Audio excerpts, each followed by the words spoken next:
गांव में सुबह की हुआ आ रही थी। माया अपने छोटे से कमरे में सो कर उठती है। बाहर खेतों में उसके वालिद मेहनत कर रहे होते हैं और वालिदा स्कूल की तैयारी कर रही होती है। माया अपने वालिदैन की मुश्किलात देखकर हमेशा सोचती रहती है कि वो उनकी मदद कैसे कर सकती है। एक दिन माया गांव के बुजुर्ग से बात कर रही होती है। वो बुजुर्ग हमेशा लोगों को तसल्ली देते हैं कि हर मुश्किल का हल होता है।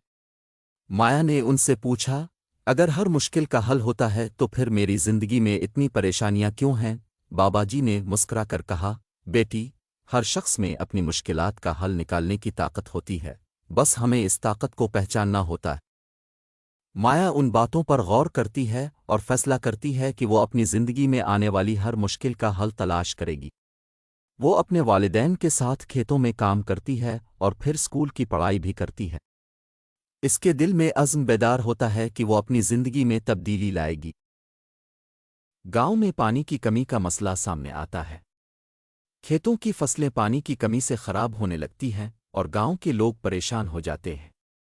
माया सोचती है कि इसका हल क्या हो सकता है और वो मुख्तलिफ तरीकों पर गौर करना शुरू करती है।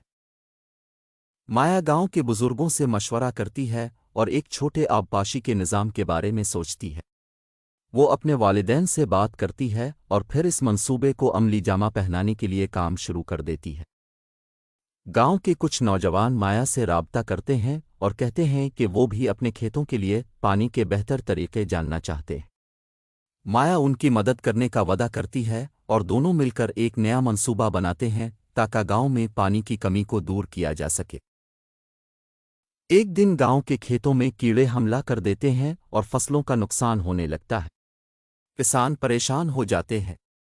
माया उनकी मदद करने का फैसला करती है और कुदरती तरीकों से कीड़े मारने के तरीके तलाश करती है। माया गांव के किसानों को बताती है कि वो कीड़े मार अद्वियात के बजाय कुदरती अज्जा से तैयार की जाने वाली दवाएं इस्तेमाल करें। वो किसानों के साथ मिलकर उन तरीकों को आजमाना शुरू करती है और कुछ ही दिनों में कीड़ों की तादाद कम होने लगती है। गांव में एक तूफान आता है जिससे फसलों और खेतों को नुकसान पहुंचता है। गांव के लोग गमगीन और मायूस हो जाते हैं, लेकिन माया हिम्मत नहीं हारती। वो अपने वालिदैन और गांव के दीगर अफराद के साथ मिलकर खेतों की मरम्मत करने में लग जाती है। माया ये सीखती है कि मुश्किलात का हल फौरी नहीं आता। इसके लिए सब्र और इस्तिक़लाल की ज़रूरत होती है। वो खेतों की मरम्मत में दिन रात काम करती है और गांव वालों को भी हौसला देती है कि वो जल्द ही सब कुछ ठीक कर सकते हैं। गांव में एक दिन ज़मीन के मसले पर लोगों के दरमियान तनाज़ा शुरू हो जाता है। माया ये देखकर फ़िक्रमंद होती है कि इस मसले का क्या हल हो सकता है। वो गांव के अफराद को एक मीटिंग में बुलाती है ताकि इस तनाज़े को हल किया जा सके। माया मीटिंग में लोगों को समझाती है कि ज़मीन का मसला एक बातचीत के ज़रिए हल किया जा सकता है। वो उन्हें बताती है कि उनके इख्तिलाफ़ात का हल मोहब्बत और ताउन में है। इसकी बातों से लोग मुतासिर होते हैं और आपस में बातचीत के ज़रिए मसले को हल कर लेते हैं। माया की मेहनत और अज़्म ने न सिर्फ गांव के मसाइल हल किए, बल्कि इसने गांव के लोगों को ये सिखाया कि मुश्किलात का सामना करने का तरीक़ा किया है। वो अब दूसरों की मदद करने में मज़ीद कामयाब हो चुकी थी और उसका यकीन था कि हर मुश्किल का हल है। आखिरकार माया की ज़िंदगी में एक नया दौर आ जाता है। वो एक कामयाब लड़की बन चुकी थी जिसने न सिर्फ अपने मसाइल का हल तलाश किया बल्कि गांव के लोगों की मदद भी की।